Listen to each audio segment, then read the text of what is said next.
Every now and then, we make decisions or have taken steps in our lives that did not exactly turn out as we hoped. You probably bought a product or an online course and it didn't meet your expectation.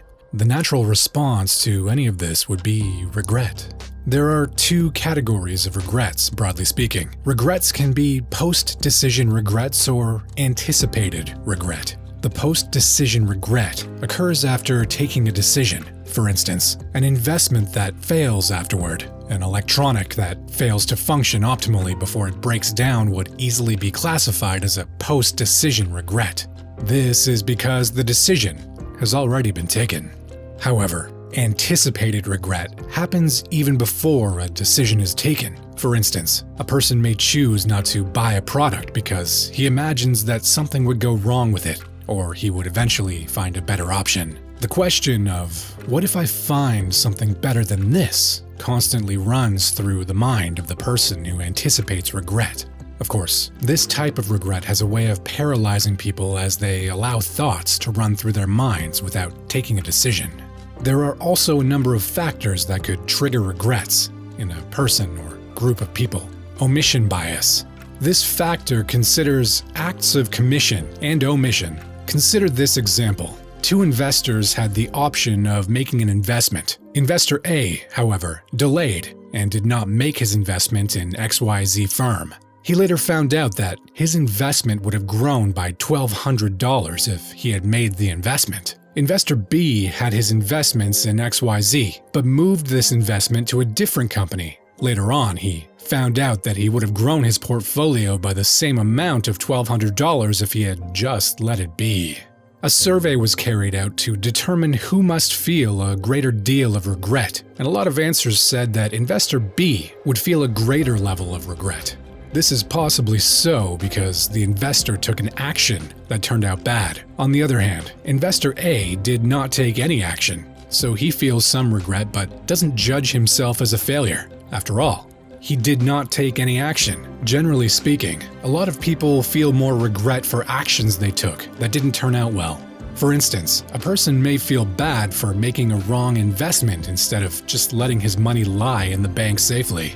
These are acts of commission, or acting on a decision that went bad. Incidentally, regrets owing to omission show up in the long run. So a man may not feel bad about a business deal that he failed to take advantage of immediately, but with time, he may discover that he wasted a lot of financial opportunities because he was too scared or too slow to make financial decisions with risks. This becomes especially hurtful when he discovers that someone else possibly took the same step after him, and it turned out well.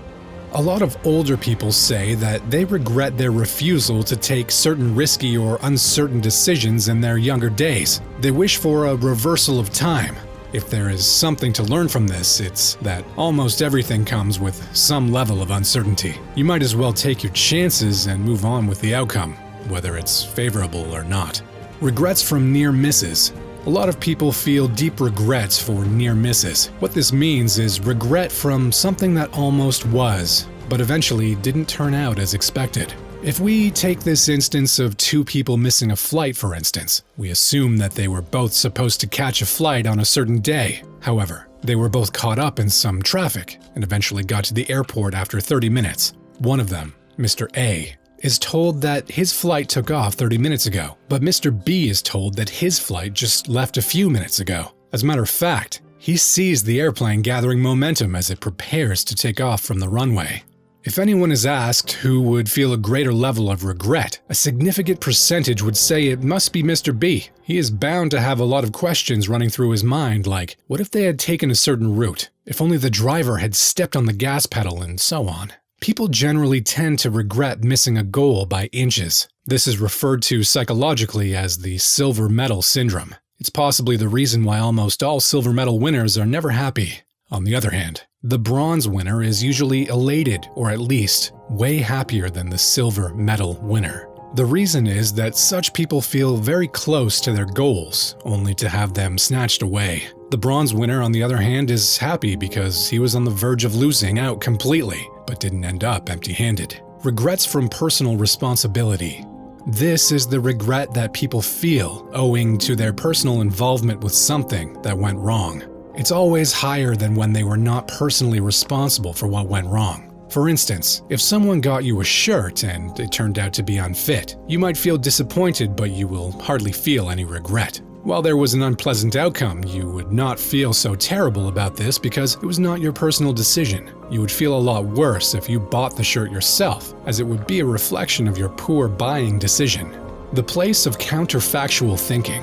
Counterfactual thinking is one of the greatest causes of regret. Counterfactual thinkings are basically the what-if questions that people ask when things do not go their way. For a person who misses his flight, questions like, why didn't I wake up an hour earlier? Or what if my Uber had arrived earlier? These questions form the counterfactual thoughts they process in their minds. It's a last-minute effort to understand or analyze the current reality on the ground after a disappointment. Incidentally, these thoughts do little to help the situation, especially when they are downward counterfactual. If you must know, downward counterfactual thoughts think about all the things that could have been done to make the event a better one. This means that counterfactual thoughts can also be upward. Upward counterfactual thoughts think about all the negative things that could have happened but didn't happen to give the person some advantage. An athletic bronze medal winner expresses upward counterfactual thinking. He probably is thankful that he didn't trip over during the race or fail to clinch a medal, while his silver medal counterpart is sad and thinks about what the outcome should have been if he pushed himself some more. The fear of regret shows up in some of our actions. These include risk aversion. Because of the uncertainty of almost everything, people would opt for anything that has a higher chance of succeeding. A man who was offered an easy $100 or a chance to win $200 would likely go for the specified amount because he's not sure if he would end up winning the $200. He also has no eyes to see the future, so he doesn't know if it would be a good bet or not. By doing this, he doesn't have to deal with the sting of making a wrong choice and ending up with nothing. Inaction inertia.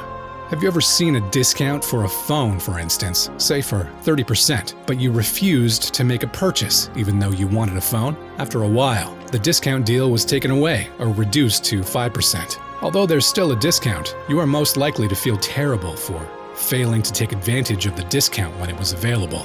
Your fear of refusing to buy the phone, for whatever reason, is now overtaken by the fact that you just missed out on a great deal because of your inaction. Sunk costs. This happens to a lot of us. Have you gotten something you always admired, only to find out that you couldn't use it eventually? How did you feel about giving it out? The chances are you didn't give it out. You just couldn't imagine parting with something so precious to you. In some way, you probably felt giving it out was going to be a total loss for you. You also could not deal with the fact that your choice was wrong. So you rationalize your decision to hold on to the product, even though it is not useful to you. Regrets and the questions of what could have been are really part of human nature. They are definitely not things that would go away anytime soon. We might as well accept it, take decisions that need to be made, and live with the consequences. Whether regrets have anything to do with our brain makeup is not something that has been completely proven. However, our brain configuration has a direct effect on a lot of our decisions and behavioral pattern. If that is something you want to know, what our brain looks like and how it plays a great role in our everyday life, then be sure to stick around for our next video. Thank you for watching.